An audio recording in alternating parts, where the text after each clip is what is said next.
Kalau menurut aku sih dari segi Persija ini kesiapannya beresiko banget ya, karena kita tahu Persija ini dari segi pemain asingnya belum lengkap nih, dan kita tahu juga kemarin kekurangan Persija lawan Persib itu di lini serang. Persija belum mendapatkan lini serang yang cukup mumpuni seperti Gustavo, Excel, udah jadi pembuktian kalau dia tuh emang udah maaf sorry to say underperform. Jadi menurut aku emang seharusnya dari segi kesiapan di match pertama Liga 1 lawan Persib jangan dulu ya harusnya, karena beresiko banget dari segi kesiapan Persija. Sinteyong juga Persija juga merombak beberapa pelatih dan pemainnya kan.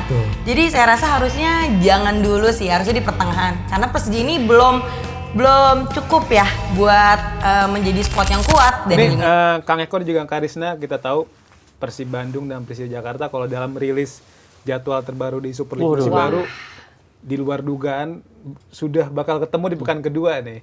Kalau musim lalu kita tahu kan di pertemuan pertama itu ada di match day ke-17 kalau nggak salah, itu merupakan laga terakhir di paruh pertama. Betul. Terus juga di putaran kedua tersaji di pekan ke-32 ya, yang mana akhirnya membuat laga terusir ke Stadion Segiri. Nah, melihat laga yang akhirnya digelar di pekan kedua seperti apa nih? Karisna dulu deh.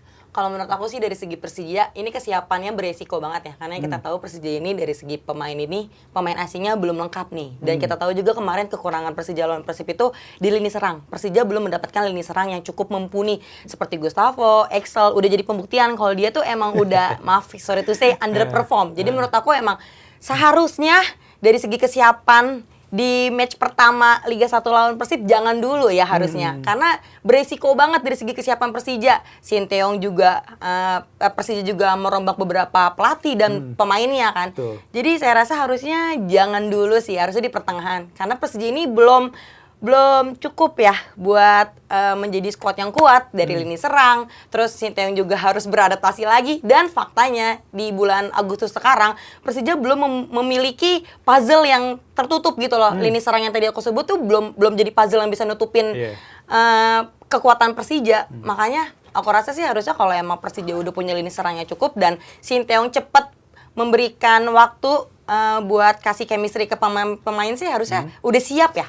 Ya plusnya kalau emang nantinya udah harus lawan Borneo dulu dan lawan Persib Bandung, ya plusnya pastinya ketika Persija nanti menang buat punya mental yang cukup kuat. Benar, jadi terdongkrak gitu ya. Betul, dari segi pemain, supporter, pastinya lebih kasih kepercayaan kepada Sinteyong ketika nanti bisa menang lawan Borneo dan Persib Bandung yang emang juara bertahan 3 kali berturut-turut kan. Ya itu sih, aku rasa sih sebenarnya harusnya jangan dulu deh. Dari segi Persija yang baru banget 70% dirombak dan 30% pemain dulu. Kalau Persib kan masih ada Igor Tolik ya yang kita taw ya. Dulu asisten pelatihnya Boyan Moda. Lama lah ya. Jadi ya nggak harus beradaptasi lagi gitu loh. Kalau Persija kan butuh banyak waktu dari segi kesiapan gitu. Harusnya sih jangan ya. Jadi harapannya jangan. Tapi kan banyak juga nih oknum di Jackmania beberapa yang bilang kayak musim lalu, kenapa ditaruh di akhir sih? Kalau misalnya kita tahu salah ternyata makanya taruh di akhir salah karena ujung-ujungnya karena alasan keamanan, tapi ujung-ujungnya digeser ke Segiri. Tapi juga kalau di awal musim alasannya ya belum siap kan, karena kita tahu Sintayong merupakan pelatih baru dan butuh chemistry juga, dan satu lagi juga belum full squad ya. Karena Persija belum punya striker berkelas, terus juga belum punya ya winger-winger yang top lah. Kita tahu kayak Kwon Chang Hun juga kayak masih canggung ya kan. Terus ada si Donitri Pamungkas tapi di timnas masih di timnas juga kan, jadi belum fit banget gitu. Nah, kalau Kang Eko gimana melihat yang ternyata nih Persija digelar di pekan kedua nih Kak? Iya, kalau Kak Arisna ini kan memang kepentingan Persijanya dia perhatikan banget ya. Nah, kalau saya kan memang udah berumur ya. Nah, kalau udah tua kayak saya justru nggak akan membenarkan apa menyalahkan, tapi coba memahami aja gitu ya. Nah, yang pertama adalah kita ini melihat dari sisi kompetisinya ya. Namanya pekan kedua itu kan, walaupun Igor Tolic itu udah pernah melatih tahun kemarin ya, tapi saya pikir semua tim ini kan masih dalam fase penyesuaian ya. Penyesuaian, terus pemain juga beradaptasi ya. Chemistry juga belum terbangun seutuhnya. Jadi untuk tingkat top perform ya, ini belum tercapai. Dan untuk ukuran yang dilabeli El Clasico udah gitu big match terbesar di Indonesia, memang terlalu cepat. Nah, tapi kita pahami nih kenapa seperti itu ya. Jadi dalam membuat jadwal itu bukanlah hal yang gampang, apalagi di Indonesia ya. Kadang-kadang ada agenda-agenda nasional bisa membuat kacau kan. termasuk misalkan agenda-agenda perayaan atau apa itu bisa kacau. Nah, mungkin kemarin saya sempat lihat tuh 1 bulan kan kemarin ketika rilis jadwal saya cek kenapa September. Ada kemungkinan yang paling sepi ya dari agenda nasional dan agenda politik di September loh. Okay. Itu paling sepi loh. Kalau misalkan bulan-bulan ke depan itu masih ada kemungkinan kena ganggu lagi nih jadwal. Itu yang paling masuk akal ya. Walaupun nih, Bur, jadi ini saya bukan menyalahkan teman-teman di operator PT Liga ya. Cuma sering kejadian. Ini cerita waktu saya masih jadi verifikator pemerintah ya. Pernah ada perubahan jadwal ya, itu bukan karena hal yang luar biasa, tapi karena pihak yang ngebuat jadwal ya, operator liga kurang jeli dan tidak memperhatikan aspek kultural. Saya masih ingat itu. Kalau nggak salah tahun 2019 kalau nggak salah ya. Waktu itu pokoknya di Lampung masih ada badak serui aja. Nah, badak Lampung. Pertama adalah izin keramaian tidak turun di pertandingan badak Lampung ya. Badak Lampung serui nggak turun. Karena apa? Karena itu bertepatan dengan hari ulang tahun Bandar Lampung. Jadi hari ulang tahun kota Bandar Lampung.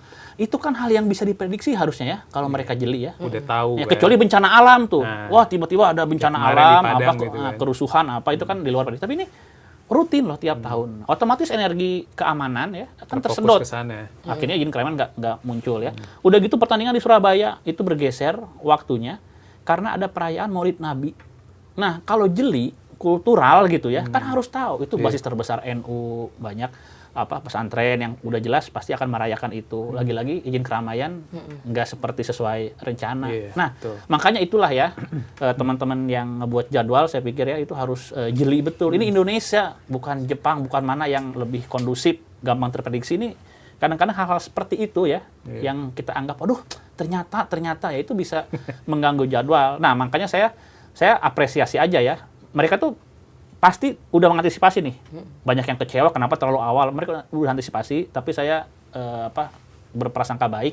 Jangan-jangan ini adalah pilihan terbaik. Mereka sudah perhitungan banyak hal gitu. Yang jelas mungkin izin keramaian akan lebih mudah itu aja. Kan udah lama aku nggak nonton di GBK ya. Temenin ya Riz ya. Bilang aku keponakan atau apa gitu biar aman. Adek. Abang-abangan. Terakhir kali 2018 ya? Udah lama. 2018 2019 kan? Terakhir kali Persija. Iya, masa iya ntar main lah di Bali lagi di Samarinda. Iya. Makanya kalau misalkan pengen di GBK saya pikir akan terlaksana yang ini. Tapi itu dia sih Kang. Tapi kan kalau kita lihat juga ada jadwal FIFA ASEAN juga nantinya di Indonesia nih. Benar. Jadi jadwal di itu akhir ya? di akhir September sampai Oktober. Jadi yang aku takutin juga itu sih. Maksudnya dari pihak pelaksana, panpel juga mau jaga rumput. Betul, gitu jaga rumput GBK dan aku takutin dari perwakilan Jack Angel dan Jackmania pastinya kepengen match-nya di Jakarta kan. Jadi aku harap sih harusnya udah prepare dari untuk jadwal turun. Makanya kemungkinan untuk terlaksana di Jakarta besar. Iya, kalau dipasang jadwal yang udah beredar. Kalaupun nggak di GBK ya di JIS lah ya. Karena khawatirnya tadi kata Kak Risna kalau misalnya karena ada FIFA ASEAN Cup bukan nggak mungkin jadi nggak main di GBK. Karena ya biasa kan alasan dari panitia SUGBK biasa alasannya rumputnya mau dipakai jangan dipakai dulu lapangannya kayak gitu. Nah, ini bicara jadwal Kak Risna, kita tahu Persija jadi salah satu klub yang agak dirugikan di jadwal awal ya. Kita tahu kan di laga pertama tandang ke Borneo, terus di laga kedua menjamu Persib, di laga ketiga menjamu Java United.